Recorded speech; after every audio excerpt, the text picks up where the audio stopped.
What's cracking, everybody? XehrFelrose here, bringing you some Pokemon Go Battle League content. Today's video, we're taking a look at a team in the Great League that went seriously positive for me. This team is really strong, and I was using it as an excuse to run my brand new Shadow Kanto Marowak that did help me start to make my legend climb, but I didn't end up using it to get there, so unfortunately, it never really got featured. But this thing is a powerhouse. I was able to get a good ranked one during the previous Rocket event, and so I really wanted to put it to good use, and I also felt like Bibarel here was in a really prime spot to be good against this meta.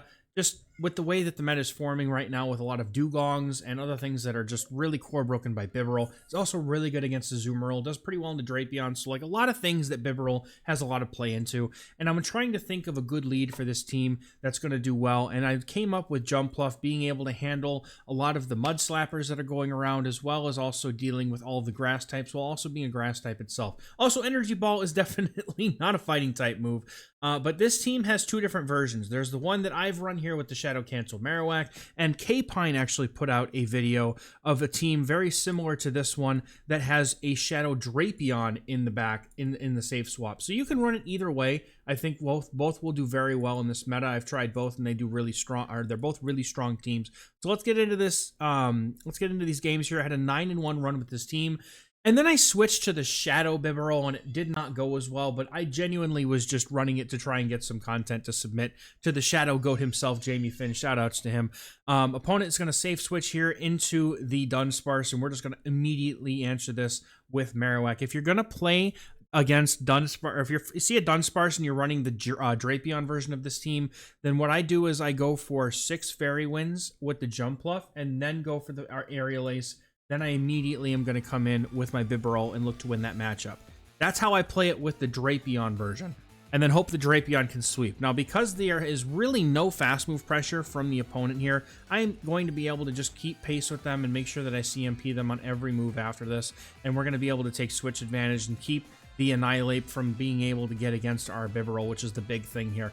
Jumpluff is going to be able to lock down this matchup, and even if the opponent has Ice Punch with this much HP, we're chilling, and the opponent has the Dugong in the back, they are in trouble because Bibarel is a very, very strong answer to the Dugongs. And man, if you have a Shadow, I don't mind it, but I actually I had a lot of games. I had these first 2 sets. I played them with a non-Shadow Bibarel, and then I went for the Shadow Bibarel to try and just have some more fun with the triple Shadow team, and it actually did much worse for me. So take that how you will, but I think that the normal Bibarel is better. I prefer Shadow Jumpluff. It's truly it's truly a preference thing for whichever one you prefer to use. I was expecting the opponent to make a switch to try and get my Bibarel off the map here, or off the game, I should say. So I'm immediately switching in my Jumpluff and getting up some energy here. We're going to throw this Aerial Ace, and I have enough energy to potentially get to a Energy Ball here against the Dugong. So we just kind of take this game here off the sheer force of rock, paper, scissors, which basically means that we dominate every matchup by typing alone and not really skill, but we take those anyway, and we're going to take that first game. Well played to the opponent.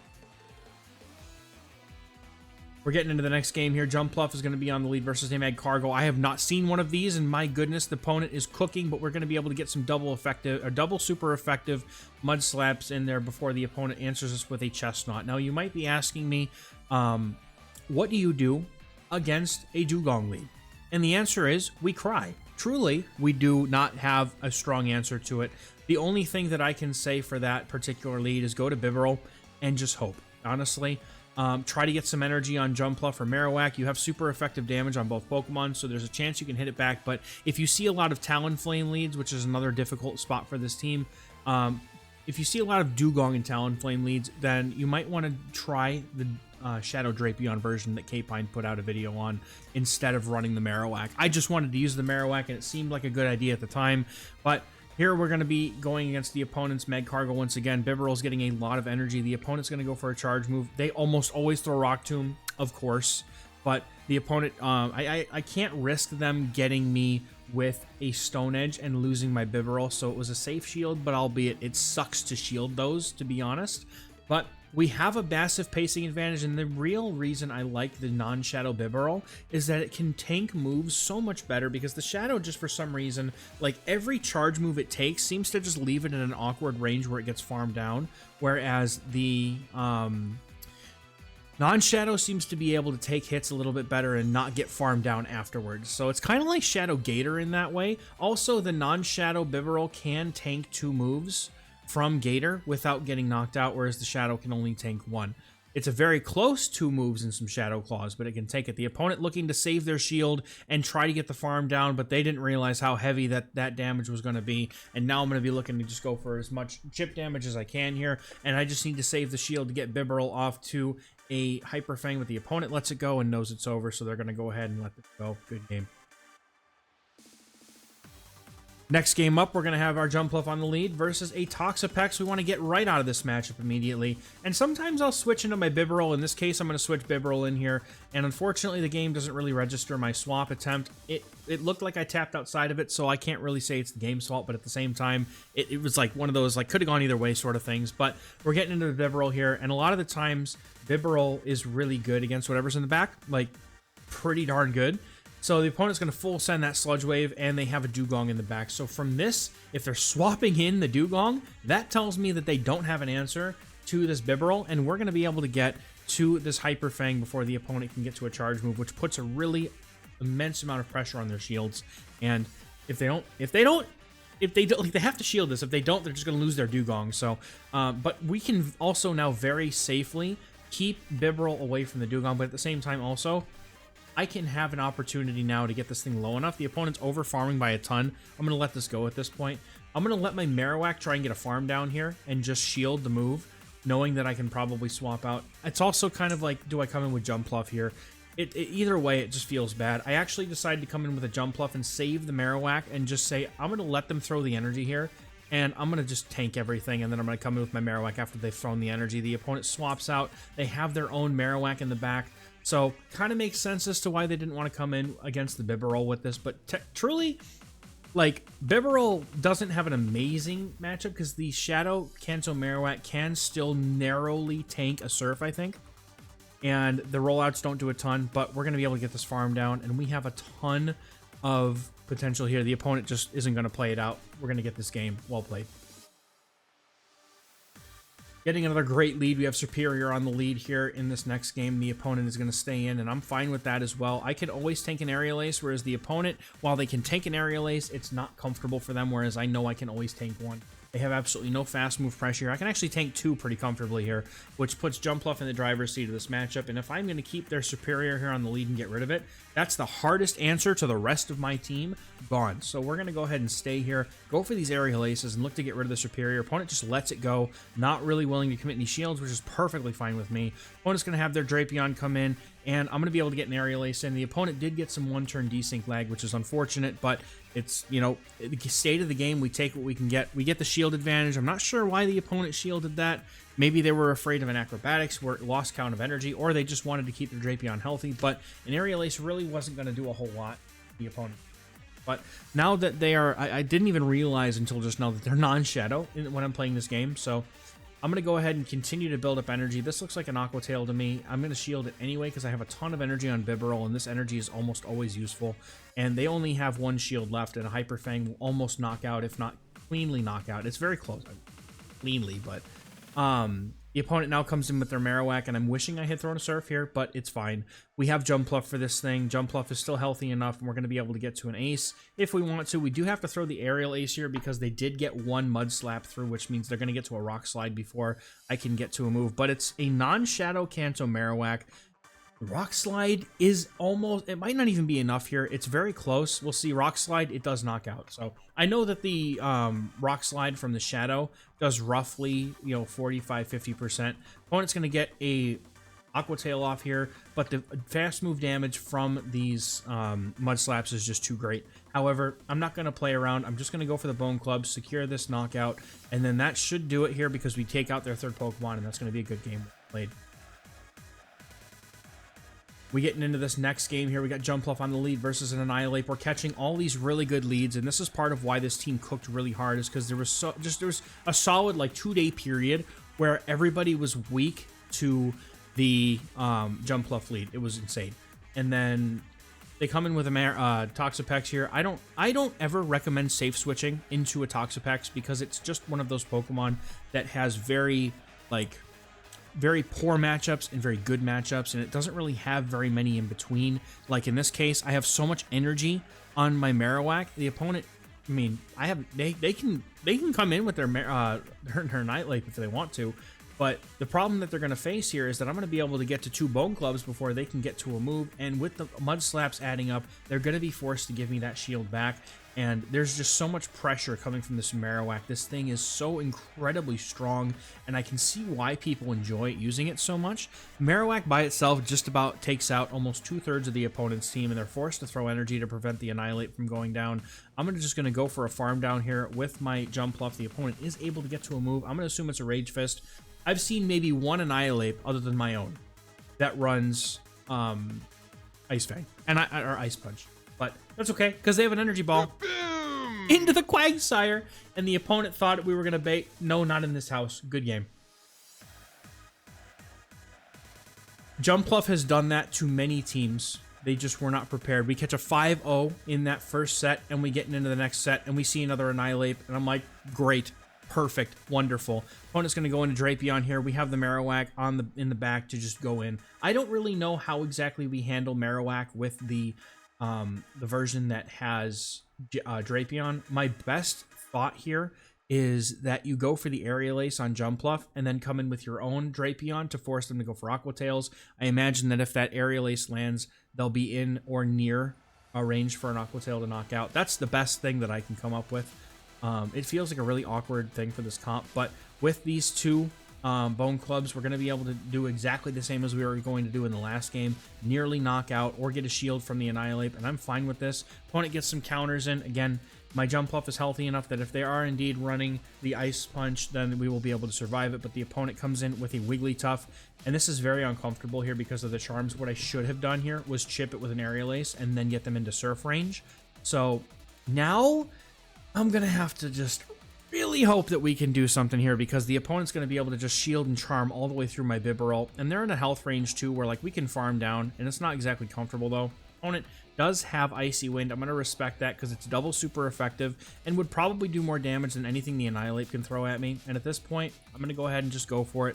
If the opponent has the Ice Punch, then so be it. I'm going to lose the game anyway, but we're going to hope that they don't and go for the Aerial Ace as soon as we get to it just to close out this game. Opponent has the Rage Fist. This tells me they do not have the Ice Punch, and we're going to take this game with Jumpluff here, getting onto another Aerial Ace to take out yet another Annihilate in the lead. Good game to the opponent. Well played. Jumpluff is going to lead into a Feraligatr in the next game. This is a very difficult lead matchup for us. What we're going to do here is we are going to go and build up to that Energy Ball and then throw the Aerial Ace. Some may call that bait, and almost every Gator is going to bait in this situation, but so be it. That's fine. Hydro Cannon is going to come through, and we are going to go ahead for our own move. And honestly, I could have also gone into Kanto Marowak as well if I wanted to. But the nice thing here is that if you go for the Aerial Ace the first time, the next move is only going to be 4, which means that you can always get to this move before the opponent can get to that Ice Beam after the Hydro Cannon bait. So the pacing works out in your favor, and we catch an Ice Beam from the opponent here on our Bibarel, and they are going to be staying in just a little bit too long here. Maybe they didn't really understand what the pacing was on Bibarel, and that's fine. We're going to be able to KO the Gator and get it out of here, and now Azumarill comes in, and we are up a shield in a very strong position in this game here. I can always go for 6 because they're not going to throw that Ice Beam, and this is why I love Bibarel and Azumarill especially, because you can just outpace it and just put so much pressure on this thing. The opponent over farms, unfortunately, to their demise here, so we're going to be able to get to yet another Hyper Fang, and I can just let this go now.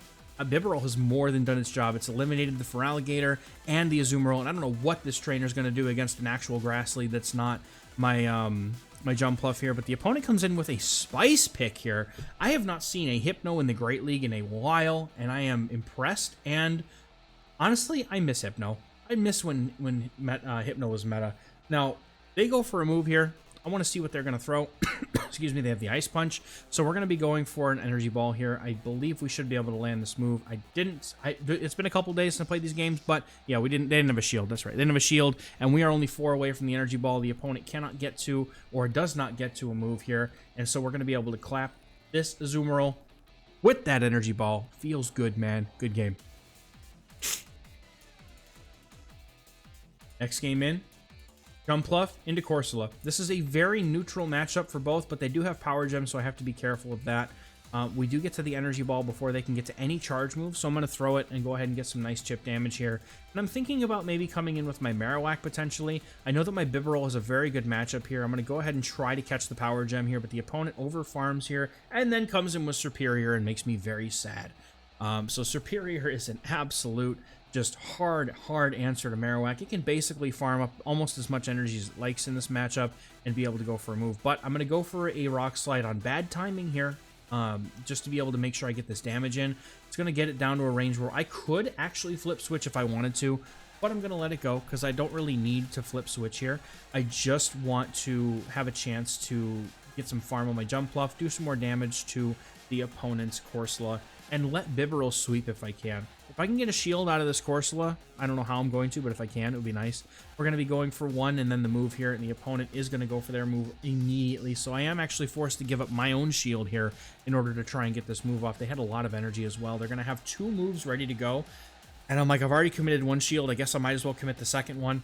And we're going to go ahead and just go for a few more Fairy Winds and go for the Energy Ball, trying to see if we can get rid of the Corsola. I just, you know, it feels bad not to be able to get Bibarel on this thing, but the opponent actually decides to go for a shield here, and I'm hoping maybe they'll give me both of their shields, but that also kind of tells me that they might be weak in the back to Jumpluff, and they are. Marowak's going to come in. I'm going to go for this Energy Ball and force the final shield off the opponent here, and look to come in with Bibarel and go for a Surf. From this range, Surf should be lethal, especially after these moves. It's a Shadow Alolan, or a Shadow Kanto Marowak. And I think we're going to be okay here. Opponent cannot KO us with 1 Bone Club. They will need 2, and we're going to be able to pace to the first move here as they get to their second Bone Club. The Surf is not enough. That's what I'm saying. They almost go down, but it's not completely enough to one-shot, so they're going to get their Bone Club off, but 1 Fairy Wind from Jumpluff will be enough here to take the game for us. Well played to the opponent. Next game up, we got Jumpluff on the lead versus a Marowak.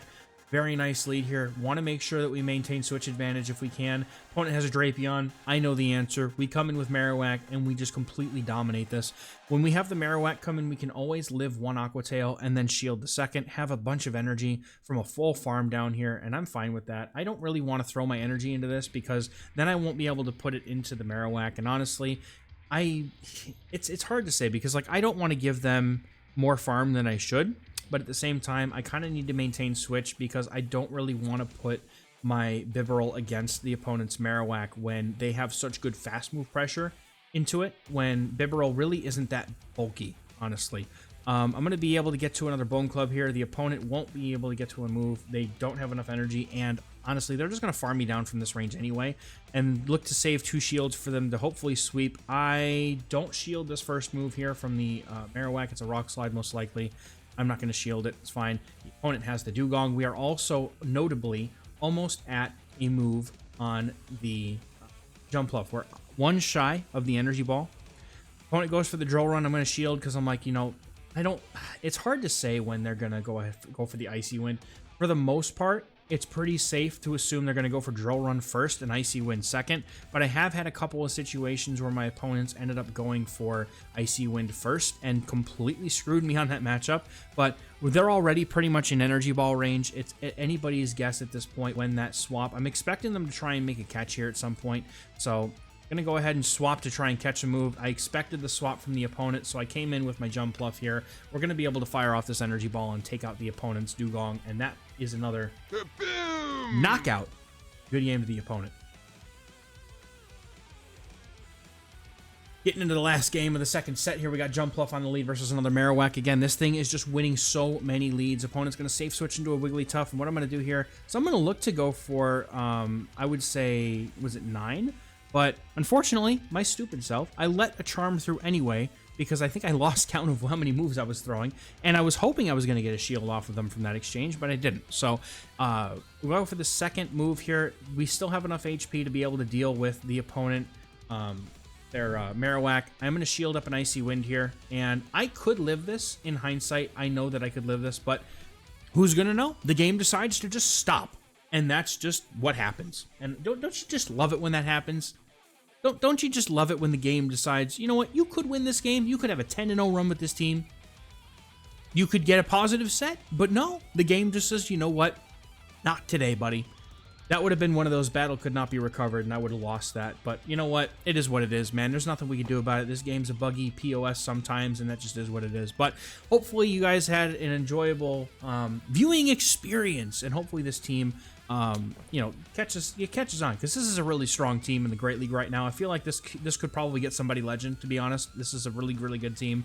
And if you don't want to use Bibarel, you could use Dunsparce, you could use Diggersby, you could use, you know, over the Marowak especially, you could also do the same thing. You could use Dunsparce, Diggersby, again, also Drapion works great. So any of those things will do fine here. I really appreciate you guys for watching the video. Thank you. Leave a like and comment and, you know, subscribe and all that fun stuff that all the YouTubers will say. It's just, I appreciate y'all being here. So we'll catch you guys in the next one. Thanks again. Bye-bye.